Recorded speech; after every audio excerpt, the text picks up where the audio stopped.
I don't know. Do we really have to do this? Oh, are we rolling? Hey, Clemson family. Wow. Season opener. What are you going to do? I think the biggest winners in anybody around Clemson were the people who were blacked out by Charter Spectrum from seeing the game. I'm Daniel Shirley. It might be the basketball team is the biggest winners because we're already looking ahead to basketball season after that performance on Monday night. What an ugly performance by the Tigers after a off season of talking a big talk. They played like that. Yep. Soccer teams are off to good starts, and we'll That's have right. to get into them into a future episode. I'm Bill Zimmerman. Welcome to the Reign Supreme Alway podcast. It's not all doom and gloom. We'll get to a few good things in just a minute here. Check out our homepage, clemsonkickoff.com. Find us on social media at Clemson Kickoff. If you saw us on Twitter, I had a lot to say. Daniel, I don't remember you doing much with the Twitter account. I know you had other stuff going on, but so if you didn't like it, blame me, not him. We're also on Instagram, Threads, Facebook. You can find us wherever. We're also on podcast apps, everything but our preseason previews, which we're just not going to push through to Spotify and Apple at this point. Because who could have expected that pretty much every unit on the field would have played so poorly as they did in that season opening loss to Duke? Multiple scores. Okay, it's a road game. Okay, Duke, I told you, was a pretty good team. Shouldn't have been this magnitude of a loss. Riley Leonard was fairly corralled in the first half, disrupted. That was one of the good things the defense did. They really looked pretty good just until all hope was lost once you got midway through the fourth quarter and into garbage time. Opening drive to the second half was one of the worst things that happened to the defense all night. For the most part, look, the defense did what it needed to do to win. Offense, special teams, both atrocious. I would say offense, special teams atrocious, defense meh is the way I look at it. I'm not as high on the defense as you are. I think their defense coordinator's in over his head a little bit. You don't agree with me on that? That's fine. Right. We're allowed to disagree. Yeah. That on this, you and I've been friends for a long time. We're allowed not to agree on everything. Sometimes I think the show's a little worse because we agree on so much, Yeah, we right? do agree But a we're lot. honest about it. I mean, we're not going to make Right. up arguments like It, people at the Big Four letter, are we? it's not manufactured. This is No. who we are. This is what we believe. I don't, I told you this before we started recording. 2 years ago, Clemson lost the season opener to Georgia. And at least coming out of that game, you felt like, okay, yeah, that was ugly. The offense was ugly. Georgia's a great team, great defense, but at least you felt like I did anyway. Maybe I should say that you could lean on that Clemson defense Agreed. throughout that season while that offense figured it out. I don't have that feeling about this Clemson defense. I know that they played pretty well at times on Monday. I think there were also a lot of missed tackles. I think if I'm an opposing team, I would run the wheel route at least 10 times in the game because Clemson showed it doesn't know how to defend it. I think there were missed assignments, there were busts, and there were problems. Now, were there as many problems as there were on offense? No. Were there as many problems as there were on special teams? No. I mean, I'm not going to be dramatic just to be dramatic, but I don't think you can just lean on this defense like you could have 2 years ago. Also, look, Brent Venables to anybody was going to be a step back. He had done so much for that Clemson defense and for that program. I think anybody would have been a step back. But I think you also could have gone out and gotten a proven defensive coordinator who's been in the fire before as opposed to somebody who hasn't. And I think that's cost the program the last couple of years. There were several games last year where the defense was just absolutely atrocious. And I don't think I think I said it this way before the show and you said it. I don't think it is the solution right now, but you made the point. There isn't a solution because right now there's nothing good that came out of Saturday for me or Monday. I'm sorry, Monday for me after the way that team played. I feel about this program like I haven't in a long time that there are a lot of problems and there aren't a lot of answers right now moving forward. They should win Saturday, right? They should win next week. But then you've got Florida State coming to town, and I'll be shocked if Florida State doesn't beat them by 2 or 3 touchdowns based on what we saw in the opening weekend. Florida State looked as good as anybody in the country against LSU on Sunday, and Clemson looked as bad as anybody I saw play. So I think Have any national media members made that same point, that Clemson didn't look good? I haven't. A couple, only a couple I work with, but no, I mean, they deserved it. What other point could you make coming out of that game Monday night? Well, here's what I'll say. Did they look poorly and play poorly? Absolutely. I mean, there is no arguing that. Does that mean that Dabo Sweeney is a horrible coach? Does that mean that it's a full referendum on his refusal to use the transfer portal? Nobody's university is paying players outright. Sweeney supports NIL efforts, made sure that there was a big NIL studio set up. And so there's a lot of unfair things being said about Dabo Sweeney, but the fact that Clemson stunk up the joint in Wallace Wade Stadium on Monday night is absolutely accurate and fair. And if you're going to dance on the grave, so to speak, dance on the performance, but don't take away from the program when they are doing so much to focus on graduation rate. They're focused on internships. They're focused on making sure they can give everything to these players that is legally allowable.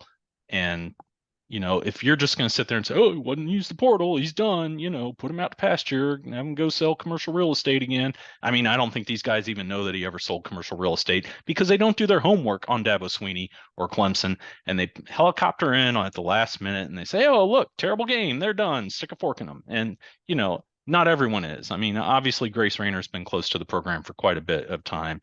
She wrote a very fair pointed story about it, but there are a lot of people out there who are just ready to pile on and can't wait for the demise of this guy, the head coach of the Clemson program. And when they're reporting on him in an incomplete fashion, it really gets under my skin.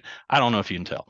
Let's talk about the offense real quick, which you would think Sweeney's background as a former wide receivers coach. I think some people know that who don't do a lot of homework on him.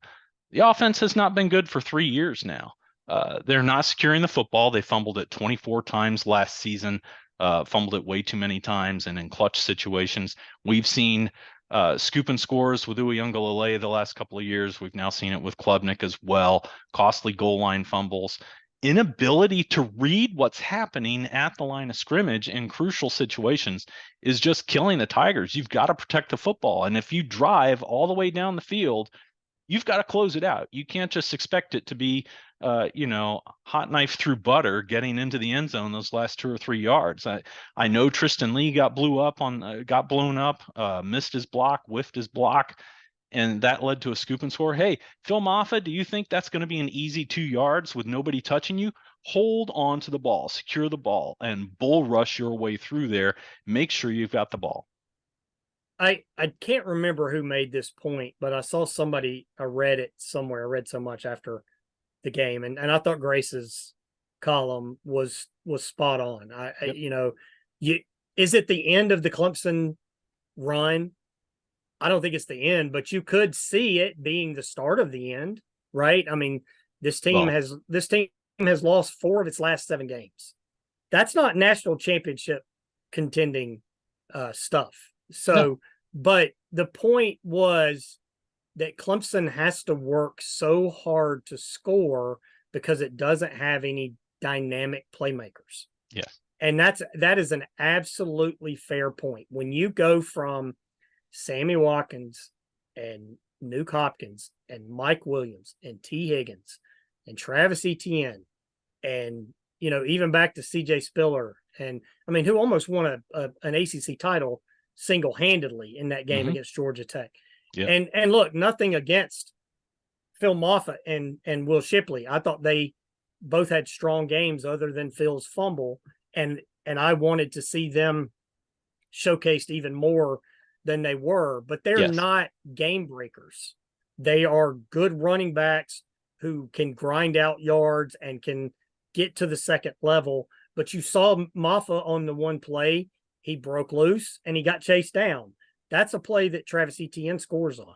Or, or CJ scores on, or even a Lynn J. Dixon scores on. So they don't have that kind of speed at running back to take a 20-yard run and make it an 80-yard run. Right. And And of they course, don't have Wayne it at Gallman, receiver either. And Wayne Gallman Gallman too. wasn't that guy either. Right. He was not a breakaway kind of guy. He was a turn the legs, work, Right. turn a crease into 7 yards on demand and give your guy second and short so that your coordinators can call some plays. Yeah, there was had not the a lot. receivers at that point who could do that. Yes. And take that. They didn't need that from him, right? Because they had the receivers who could do it. They don't have that right now. They just absolutely don't. No, I mean, late last year and into this year, Antonio Williams hadn't seemed to still have that kind of spark that he had out of the gate. Tyler Brown, obviously, way too early to rely on him for that. I don't know that I saw, dynamic ability out of Adam Randall last night. I think I texted you midway through the game, like, where is he? Has he been targeted yet at all? He had been at some point, but that was kind of a little bit of an overstatement on my part, but not getting the ball to Randall, got the ball to Bo Collins a few times. So many, one thing I heard Kirk Herbstreit say, it was kind of a shallow throw, but because it was to the wide side of the field, Herbstreit's like, wow, that's a long throw. And he was crediting it as being a good throw and a quality throw. Get down the field, get that. I kept that at one point. I said, hey, there's Jake Brenningstool, to my wife as we're watching the game. And, she knows her football and is like, who is that? Well, good point, because we hadn't seen a lot of Brenningstool in being targeted the last 2 seasons as well. Right. How many times have we heard the past 2 off seasons that the tight ends were going to be involved? Right. Tight ends, we're going to get the tight ends involved. We're going to get the tight ends involved. They said it last year. Brandon Streeter said it. Didn't happen. They said it this entire offseason. They said it. Brenningstool had 2 targets. And Bill, I was having lunch with a friend of mine today, Jeremy Timmerman, who's a huge Clemson fan. He said, why don't they run slants anymore? Yeah. I don't think Clemson ran one slant on Monday night. And remember the days of throw a 7-yard slant to T and he's going to turn it into 60. Now, he might only do that once every 2 weeks. And those 7-yard slants were going to be 8, 9 yards. That's fine. But why don't they do that anymore? Why don't they run the slants? Why don't they remember back in the days, and I'm not saying Chad Morris should be running the show anymore, but when Chad Morris was the offense coordinator, every broadcast, it seems like, would bring up eye candy. Clemson uses eye candy. And where's the eye candy? Or the window dressing? That was the other phrase. Eye candy and window dressing. Where is it? They don't do any of that anymore. And it's almost like they think, okay, these are our players. We can just line up and beat you. And they don't win the one-on-ones anymore. And they've stopped showing any imagination. And that's what happens. What happened Monday night is what happens when you do those kinds of things. Yeah. There's a long way to go with the offense. And nobody wants to fire Garrett Riley after one game. Let's get real. Absolutely. It's Cade Klubnik's second career start. He rescued a game at Syracuse off the bench. He excelled and shined in the ACC championship game off the bench and played the vast majority of that game, to be quite honest. Kind of feel when people get it wrong that he didn't start in the ACC championship game, I kind of get it, because, please do your homework and pay attention. That part irritates me, but he played the vast majority of that game. He doesn't have a grasp of the offense yet, and it needs to get there. And he's got 2 opponents in the next 2 weekends where the opportunity is there to really get his sea legs under him and understand it. He's got to find guys downfield. He's got to find his passing lanes. He's got to know if there's just nothing happening in front of him, opening up for him to see the field, roll out sideways. Please don't run 12 yards backwards trying to make something happen, because it takes too long to get squared back up, get your eyes back downfield, and find your guys.